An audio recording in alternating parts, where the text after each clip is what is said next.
The cold night air settled over Washington, D.C., crisp and sharp like the edge of a knife. The streets were quiet, save for the faint hum of distant traffic and the occasional bark of a stray dog. Under the flickering light of an old street lamp, Dominic Carter locked up his high-end auto repair shop for the night. Business had been good, too good, he sometimes thought. And when a black man in America finds success, there are always people lurking in the shadows, waiting for a chance to take it away. Tonight, that threat arrived. As Dominic turned the key in the shop's heavy steel door, 3 police cruisers rolled up, their tires crunching against the cracked pavement.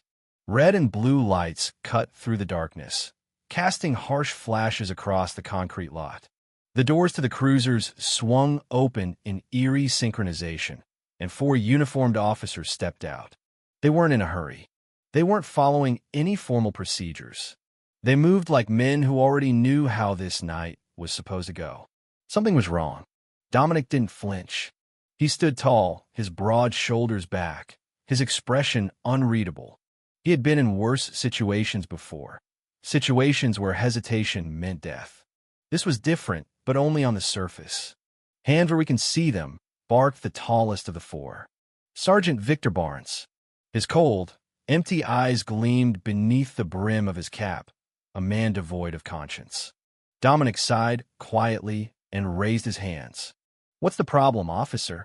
His voice was calm, but each word was measured, controlled. "No questions," another officer snapped. Officer Brent Holloway. He was younger, but the sneer twisting his face showed he was no rookie to this game. "We got a tip you're running illegal activities in this place. Drugs, maybe weapons." Dominic's jaw tightened. He'd heard the stories, black business owners shaken down by corrupt cops, but he never thought they'd be brazen enough to try it on him. Not here, not in the heart of the city, where he had built his life after years in the military. "Search the place," Barnes ordered, waving a gloved hand toward the shop.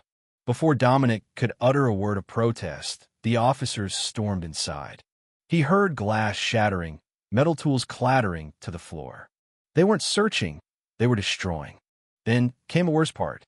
Barnes stepped closer, his eyes scanning the expensive tools, the spotless showroom, the sleek cars parked in the lot. He whistled softly. "This is a nice shop," he said, voice low but heavy with menace. "Must make a killing, huh?" "I do honest business," Dominic replied evenly.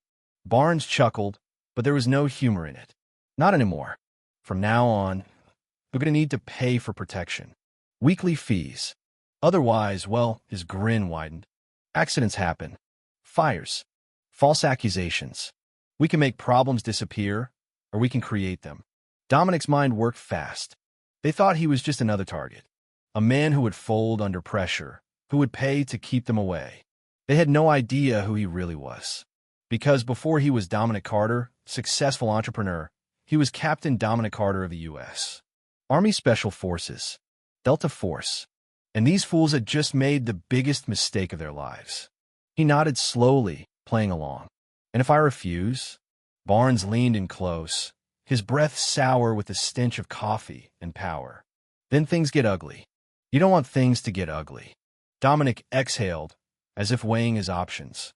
"All right," he said after a long pause. "Come back tomorrow night. I'll have the money." Barnes's face lit up in a smug grin. "That's more like it.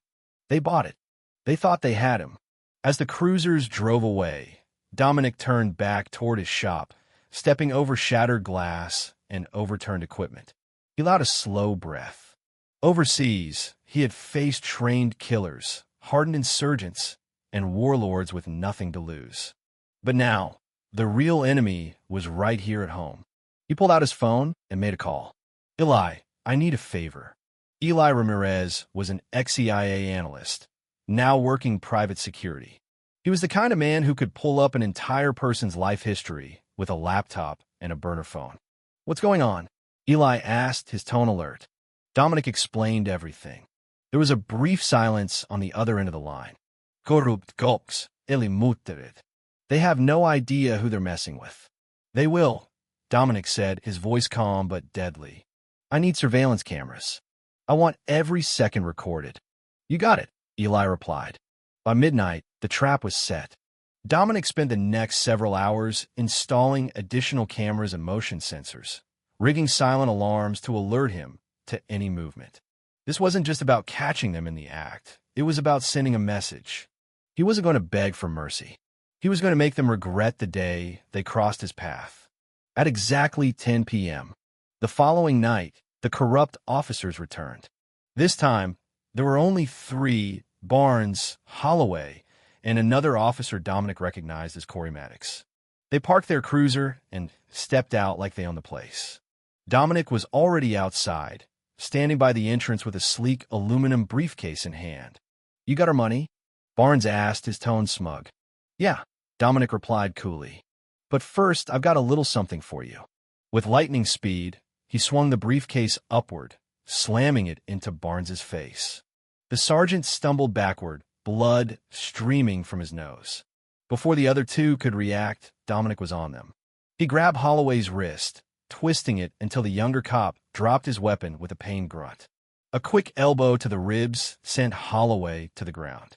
Dominic pivoted, lifting Holloway's fallen sidearm and leveling it at Maddox. "Hands up." Maddox hesitated, his hand inching toward his holster. "Bad move," Dominic warned, firing a shot into the air. The sharp crack echoed through the lot. "Next one goes through your knee." Maddox froze, his face pale under the harsh lights. From the shadows, Eli emerged, holding a tablet. "I hope you guys like being famous," he said, his thumb hovering over the screen. He pressed play. The officers watched in horror as the footage played. Every word they had spoken the night before, every threat, every demand for money. It was all there, captured in crystal clear detail. "You're done," Dominic said. "Two choices. Walk away, and I send this to Internal Affairs. Or," he stepped closer, his voice dropping to a growl, "I deal with you my way." They knew what that meant. Stories about Delta 4 soldiers were whispered in dark places, ghosts on the battlefield, men who could end lives without leaving a trace. Barnes swallowed hard. "What do you want?" "Confess," Dominic said. "Right here, right now." Holloway and Maddox hesitated, but Barnes knew there was no escape. "Fine," he spat. "We did it. We've been extorting businesses for years." Dominic nodded. "Good. Now get the hell out of my sight." The next morning, Dominic sent the footage to every major news outlet, to Internal Affairs, and to the mayor's office. Within hours, the city was in an uproar. Barnes, Holloway, and Maddox were arrested. More victims came forward, and soon the entire precinct was under investigation. The chief of police had no choice but to clean house. Justice was swift. Dominic returned to his shop, quietly restoring what had been broken. He could have ended those men. Part of him wanted to. But this was better, exposing them for the world to see, showing others that courage and truth could still win. As he watched the news reports on a small TV in his office, his phone rang. "You sure you're done?" Eli asked. Dominic chuckled softly. "For now. But if anyone else tries something like this..." He cracked his knuckles. "They better pray they don't mess with the wrong man." He stood at the doorway of his shop, glancing at the security cameras. They were still rolling. They always would be.